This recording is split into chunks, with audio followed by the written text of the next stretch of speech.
जम्मू कश्मीर में सुरक्षा बलों को बड़ी कामयाबी, पुलवामा हमले के मास्टरमाइंड अब्दुल गाजी के मारे जाने की खबर। सुरक्षा बलों के साथ मुठभेड़ में आतंकी कामरान भी मारा गया, 2 और आतंकियों के छिपे होने की खबर। पुलवामा में आतंकियों से मुठभेड़ में 4 जवान शहीद, 2 घायल। शहीद जवानों में एक मेजर भी शामिल। दरअसल एक घर में 5 से 6 आतंकियों के छुपे होने की मिली थी सूचना। सुरक्षा बलों ने इमारत को उड़ाया और इसी घर में छिपे हुए थे सभी आतंकी। पुलवामा के पिंगलीना में ये आतंकी छिपे हुए थे। रात से ही चल रही है मुठभेड़। पुलवामा आतंकी हमले को लेकर गृह मंत्रालय में high level meeting, home secretary ने बुलाई मीटिंग। गृह मंत्रालय में हुई मीटिंग में 25 मिनट चली। दरअसल जम्मू कश्मीर रेंज के अफसरों के साथ ये मीटिंग की गई। देहरादून में मेजर चित्रेश बिष्ट को नम आंखों से अंतिम विदाई दी गई। हजारों की संख्या में लोग यहां मौजूद रहे। मेजर चित्रेश बिष्ट को श्रद्धांजलि देने पूरा देहरादून उमड़ पड़ा। सेना के एक बड़े अधिकारी भी यहां पर मौजूद रहे।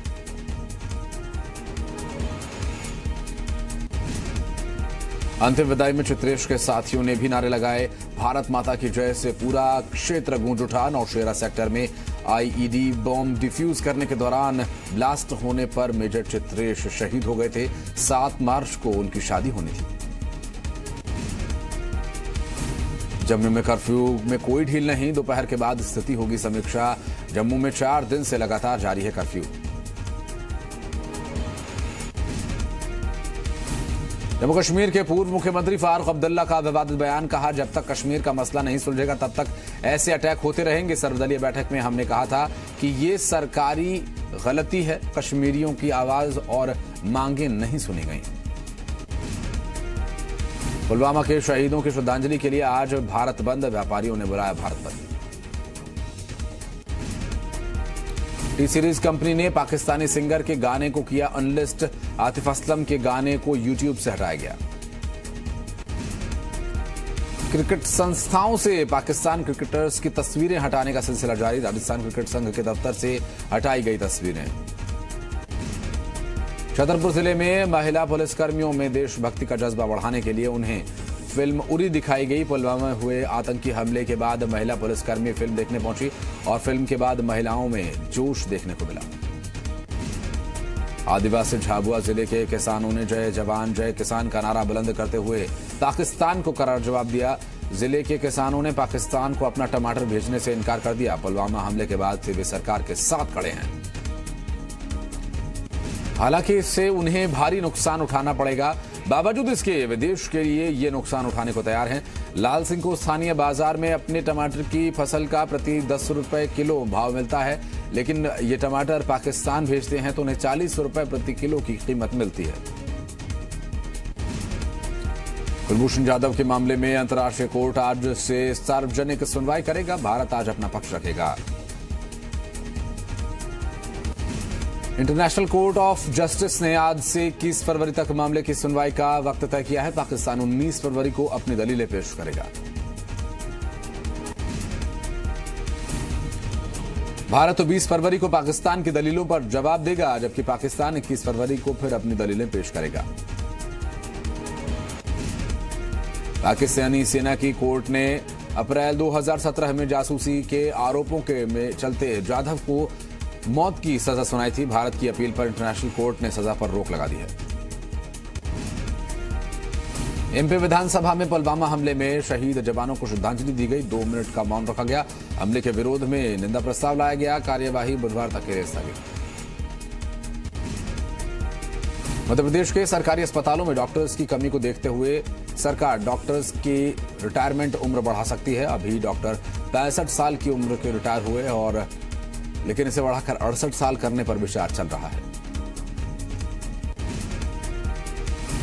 डॉक्टर्स की रिटायरमेंट उम्र बढ़ाने पर स्वास्थ्य मंत्री तुलसी सिलावट का बयान सामने आया।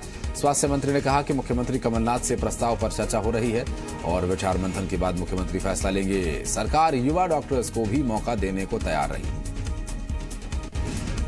स्वास्थ्य मंत्री ने कहा कि डॉक्टर्स की संविदा नियुक्ति को लेकर भी विचार मंथन चल रहा है।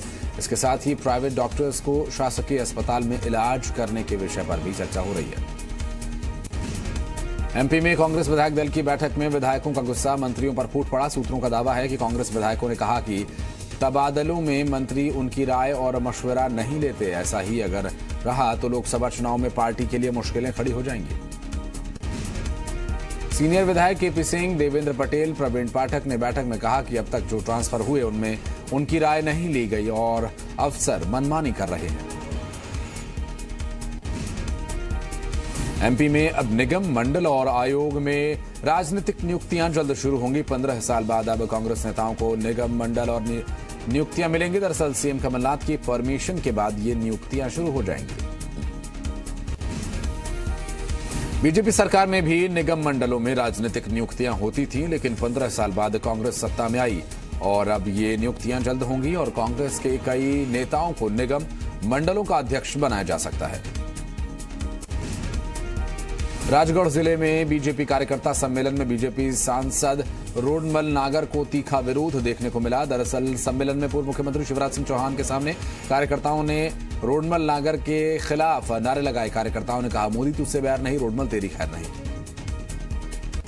दरअसल लोकसभा चुनाव के चलते राजगढ़ संसदीय क्षेत्र से कार्यकर्ताओं को बुलाया गया था और सम्मेलन खत्म होने के बाद जब पूर्व मुख्यमंत्री शिवराज सिंह चौहान कार्यक्रम स्थल से वापस जाने लगे, वहां मौजूद कई कार्यकर्ताओं ने सांसद रोडमल नागर के खिलाफ नारेबाजी शुरू कर दी। अब स्मार्ट सिटी में मेयर की भूमिका होगी। दरअसल रायपुर के मेयर स्मार्ट सिटी कमेटी में शामिल होंगे। अब तक कमिश्नर के पास ही सारे अधिकार हुआ करते थे। नगरीय प्रशासन मंत्रालय ने आदेश भेजा।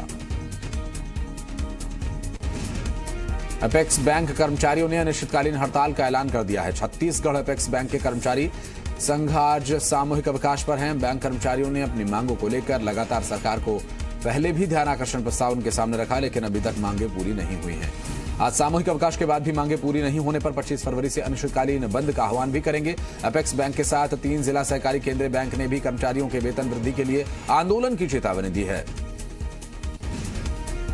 आने वाले दिनों में लोकसभा चुनाव को लेकर सरकार लगातार किसानों के हित में ध्यान में रखते हुए कर्ज माफी की घोषणा कर चुकी है। इसलिए यदि अपेक्स बैंक कर्मचारी संघ हड़ताल पर चले जाते हैं तो किसानों की मुश्किलें बढ़ सकती हैं।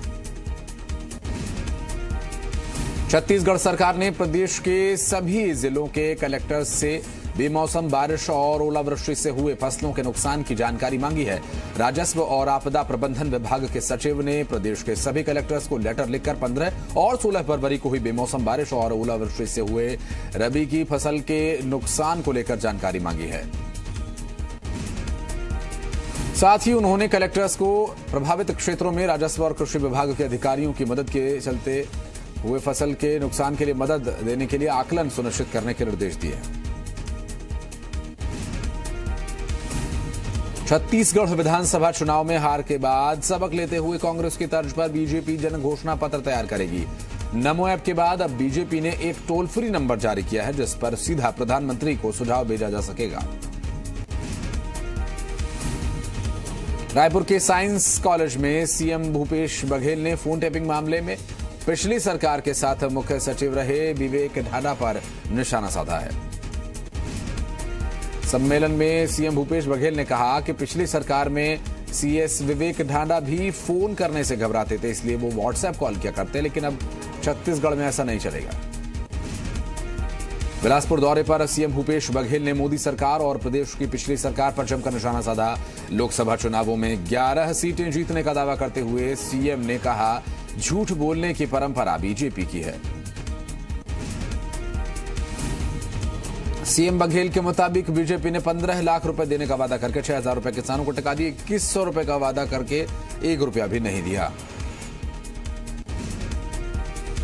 मुंगेली के जरहा गांव में सीएम भूपेश बघेल सम्मान समारोह और किसान सम्मेलन में शामिल हुए। इस दौरान सीएम ने नरवा गरुआ गरुआबाड़ी योजना का शिलान्यास किया। हजारों की संख्या में पहुंचे किसानों को सीएम भूपेश बघेल ने संबोधित किया। इस दौरान नेता प्रतिपक्ष धर्मलाल कौशिक पर निशाना साधते हुए कहा कि 2003 में बीजेपी ने कर्ज माफी की थी, लेकिन धोखा दिया।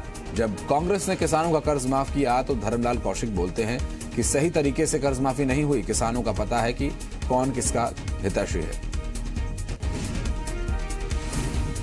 सीएम ने कहा कि राष्ट्रीयकृत बैंक का कर्ज बहुत जल्द माफ किया जाएगा। 1 अप्रैल से बिजली बिल भी हाफ कर दिए जाएंगे, जिस पर काम चल रहा है। अब नरवा गरुआ घुरवा बाड़ी योजना पर फोकस है। स्वास्थ्य मंत्री टीएस सिंहदेव ने सूरजपुर पहुंचकर कई कार्यक्रमों में शिरकत की। जिला अस्पताल का भी टीएस सिंहदेव ने औचक निरीक्षण किया और अधिकारियों को दिशा निर्देश दिए। स्वास्थ्य मंत्री ने जिला स्वास्थ्य विभाग की कमियों को दूर कर मरीजों को बेहतर स्वास्थ्य सुविधा मुहैया कराने की बात कही। टीएस सिंहदेव के साथ विधायक खेलसाय सिंह और पारसनाथ राजवाड़े भी मौजूद रहे। अशोकनगर में सड़क हादसे में 6 लोगों की मौत। देहात थाना पुलिस के अनुसार अशोकनगर विदिशा रोड स्थित टोल नाके के लगभग 1 किलोमीटर के आगे एक डंपर ने सामने से आ रहे ऑटो में जबरदस्त टक्कर मारी थी।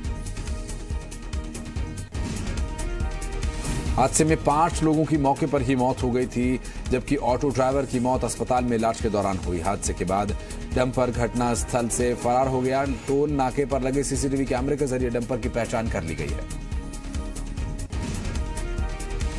सागर जिले के भगवानगंज इलाके में इलेक्ट्रॉनिक गोदाम में भीषण आग लग गई। आग पर घंटों की मशक्कत के बाद काबू पाया जा सका। आग पर काबू पाने के लिए सेना के जवानों की भी मदद ली गई। बताया जा रहा है कि बिजली उपकरण में आग लगने और फ्रिज के कंप्रेसर उपकरण फटने के चलते बार बार आग भड़क रही थी। इलेक्ट्रॉनिक गोदाम है ये और रिहायशी इलाके के पास होने की वजह से यहां पर एक लकड़ी की टाल और माचिस का गोदाम भी मौजूद है। बड़वानी जिले के सेंधवा में इंदौर से पुणे जा रही बस में अचानक आग लग गई। शॉर्ट सर्किट की वजह से आग लगने की आशंका जताई जा रही है। हालांकि वक्त रहते यात्रियों को बस से उतार लिया गया।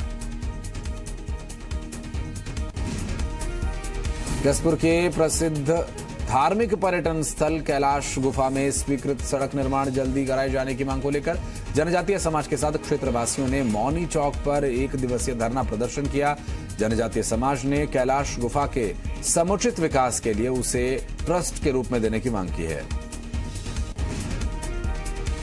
ग्रामीणों का कहना है कि शासन ने कैलाश गुफा मार्ग के 6 किलोमीटर सड़क निर्माण के लिए लगभग 16 करोड़ रुपए की स्वीकृति दी है। ठेकेदार को भी कार्यादेश जारी कर दिया गया है, लेकिन ठेकेदार द्वारा शुरू कराए गए आश्रम प्रबंध द्वारा इस कांग्रेस विधायक को आगे काम बंद कराने के लिए भी दबाव बना जा रहा है। नारायणपुर के अबूझमाड़ में डीआरजी और एसडीएफ की संयुक्त टीम की नक्सलियों से मुठभेड़ हुई, जिसमें 3 से 4 नक्सलियों के मारे जाने का दावा पुलिस ने किया। पुलिस में एक जवान भी घायल हो गया। नक्सलियों ने पुलिस की वर्दी पहन रखी थी, जिसके चलते शक जाहिर किया जा रहा था नक्सली कोई बड़ी घटना को अंजाम देने का प्लान कर रहे थे। पुलिस को कल सूचना मिली थी कि अबूझमाड़ के जंगल में बड़ी संख्या में नक्सली इकट्ठा हो रहे हैं और बड़ी घटना को अंजाम देने की प्लानिंग कर रहे हैं।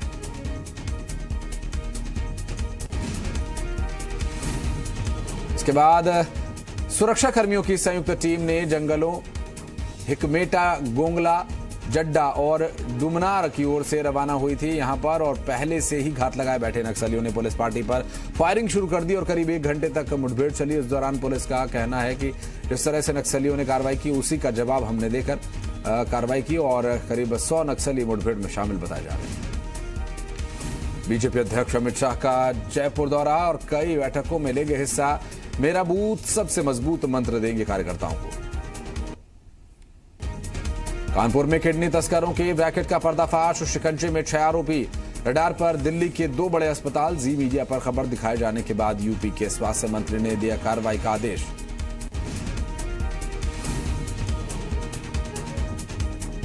राजस्थान में स्वाइन फ्लू से अब तक 127 लोगों की मौत। रविवार को ही 81 नए मामले आए सामने। छत्तीसगढ़ के रायपुर में भी स्वाइन फ्लू का खतरा लगातार बढ़ रहा है। स्वाइन फ्लू से स्वास्थ्य विभाग के अधिकारी की एक मौत का मामला सामने आया।